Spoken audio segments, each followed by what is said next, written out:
Dear friends, today we confront a necessary, difficult truth. No matter how much you love someone, you must never, ever let that love destroy your own self-respect, because people who truly value you will never demand that you lose yourself just to keep them. The great Stoic Marcus Aurelius wrote, "The soul is dyed by its thoughts. If you allow toxic behavior to live in your space, it will begin to shape your soul slowly, quietly, until you forget who you are and what your value is." In this video, we dive deep into 6 toxic behaviors you must never tolerate. Not from strangers, not from friends, and I repeat, not even from family. This leads us to a crucial Stoic principle. True strength is not measured by how much you can endure, but by what you absolutely refuse to allow. Let's turn your mind into a fortress. Let's begin. Music.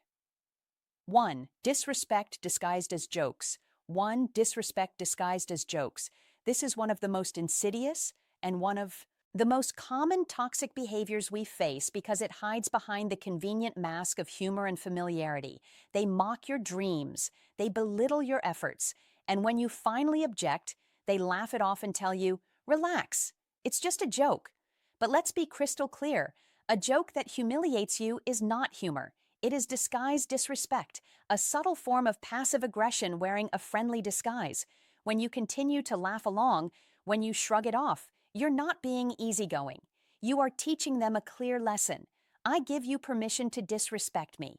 Your compliance establishes the precedent. What does Stoicism demand of us here? Marcus Aurelius taught, "The best revenge is not to be like your enemy." This means you don't fight fire with fire. You combat disrespect with something far more powerful, controlled indifference. The Stoic answer to the toxic joke is not anger, and it's certainly not a counterattack. It is the strategy of silent power. First, deep breath and steady calm. In that moment of verbal attack, you must master your own reaction. Remind yourself, I control my response. I do not control their behavior. Second, absolute silence. Say nothing. Don't crack a smile. Don't shrug. Don't offer an excuse or a defense. Third, the gaze. Look them directly in the eyes with a steady, non-emotional expression. Finally, shift the frame. After a few seconds of powerful silence, turn to someone else and pivot to an entirely different topic. Why does this work? Your silence will speak volumes more than anger ever could. It's not fear. It is the resolute refusal to participate in their game. Remember this core truth. Silence, when grounded in self-respect and self-control, becomes power. It demonstrates that your value is non-negotiable and that you've withdrawn the very thing they craved most, your reaction. 2. Emotional manipulation. 2. Emotional manipulation. Manipulators are masters of guilt. They twist your care into control. They weaponize your empathy to make you doubt your own worth and choices. You'll hear classics like, "I thought you cared about me," or "After everything I've done for you." This is subtle gaslighting. The manipulator attempting to transfer their emotional burden onto you. They are simply looking for a debt collector for their own unhappiness. What does the Stoic perspective reveal? Seneca taught, "We suffer more often in imagination than in reality." Manipulators understand this deeply. They don't play games with your heart, they play games with your mind. They manufacture fears and false guilt. The Stoic strategy: stand firm in your truth. Remember the dichotomy of control. You are only responsible for your actions, not for their emotions. Have you heard of the gray rock technique? Let me explain. First, determine your core truth. When manipulation strikes, pause and ask, yourself, are my actions honest, fair, and rational? If the answer is yes, then their emotional reaction is simply their problem to own. Second, the gray rock response. When they escalate the drama or deploy guilt, respond with short, boring, non-emotional phrases. This technique strips the excitement from their manipulation. "I understand you feel that way. That is one way to look at it. I will consider what you said." Third, establish your position. You don't have to fight to be understood. You just need to stand firm in your truth. Let your calmness frustrate their chaos. You don't owe anyone your emotional stability just because they've lost theirs. Mastering this means you've internalized one of the highest Stoic lessons.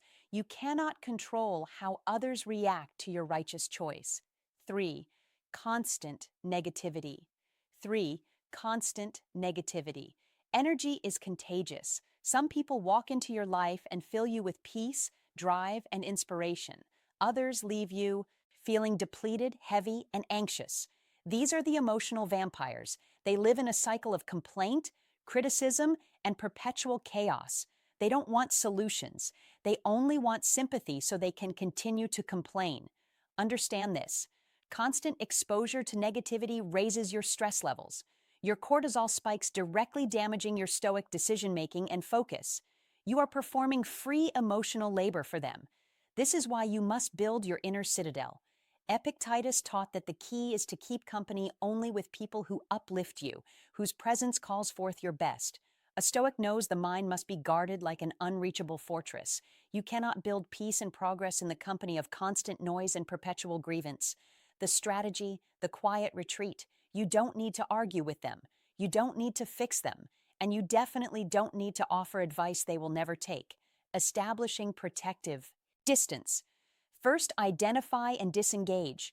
When they begin the cycle of complaint, recognize the pattern. Then gently pivot the topic or severely limit the interaction time. Second, establish emotional and physical distance. Emotionally, listen with your ears, but do not let their words penetrate your inner core. View them as a case study, not a threat. Physically, simply walk away quietly. You can love people deeply, yet still love yourself enough to create healthy distance. Third, optimize your resource. Ask yourself, does the time spent with them make me better, or does it steal the energy I need to become better? Guard your peace as if your life depends on it, because it does.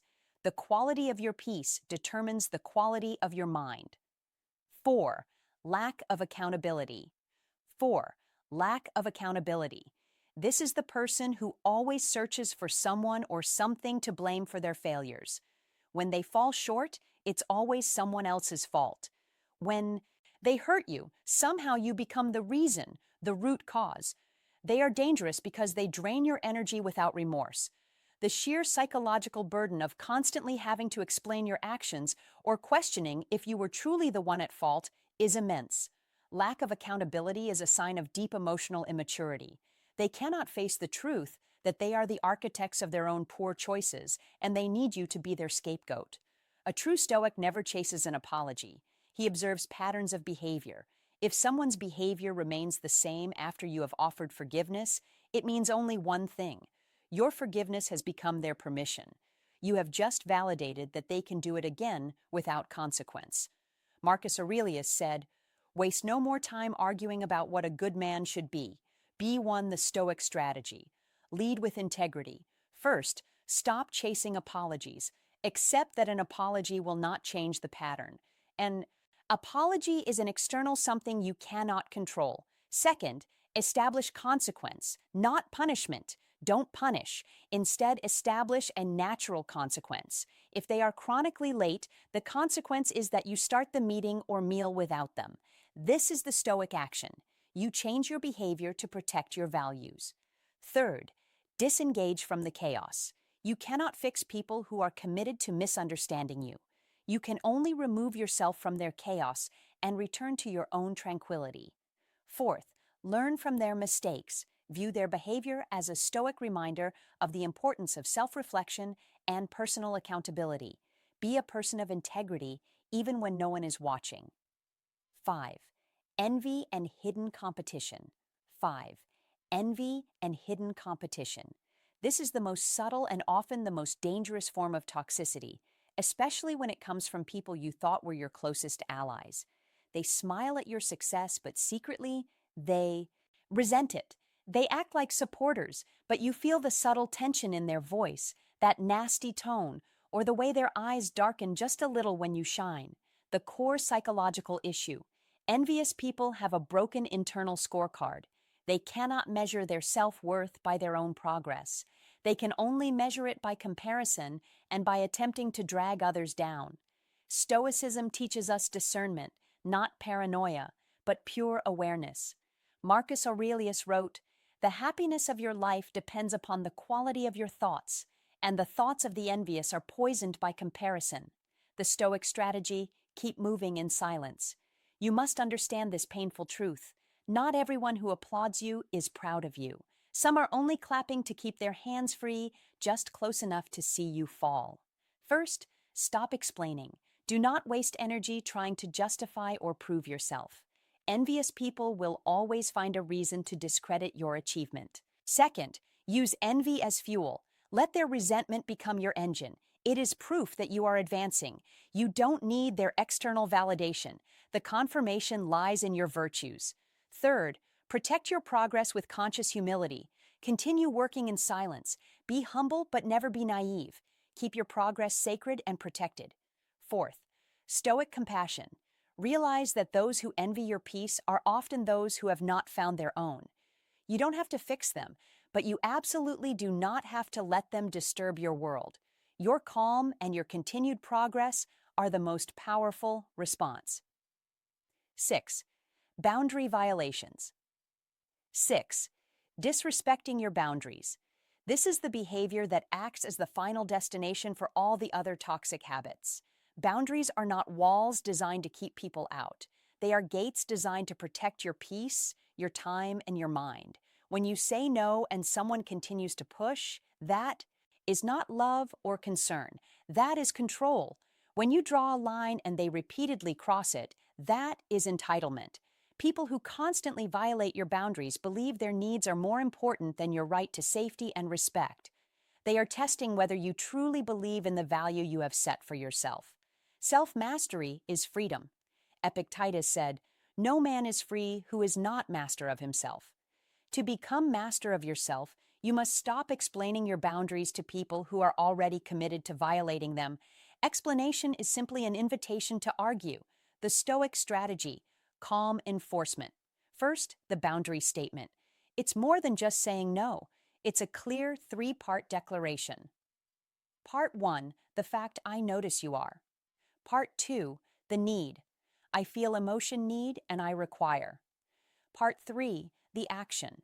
If this happens again, I will. Example, I notice you continue to call me after 900 p.m.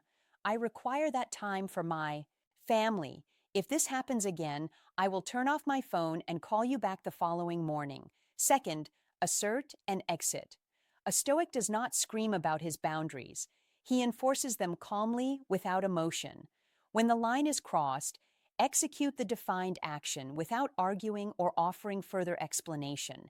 Natural consequences. When you value your time, people begin to respect it. When you value your energy, they stop draining it. And when you begin to walk away without anger, that is when you truly master control. Marcus Aurelius wrote, "The nearer a man comes to a calm mind, the nearer he is to strength." Stoic conclusion. Conclusion. So we have explored the 6 toxic behaviors you must courageously excise from your life. This is what Stoicism truly leads to: tranquility, awareness, and the kind of quiet strength that requires zero external validation. Do not tolerate what drains your peace.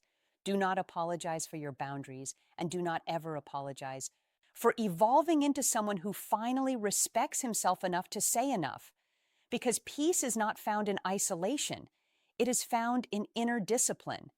And that discipline begins the moment you stop giving space to what no longer deserves a place in your life. Remember the ultimate definition of freedom. It is not about doing what you want. It is about refusing to do what you know is wrong for yourself.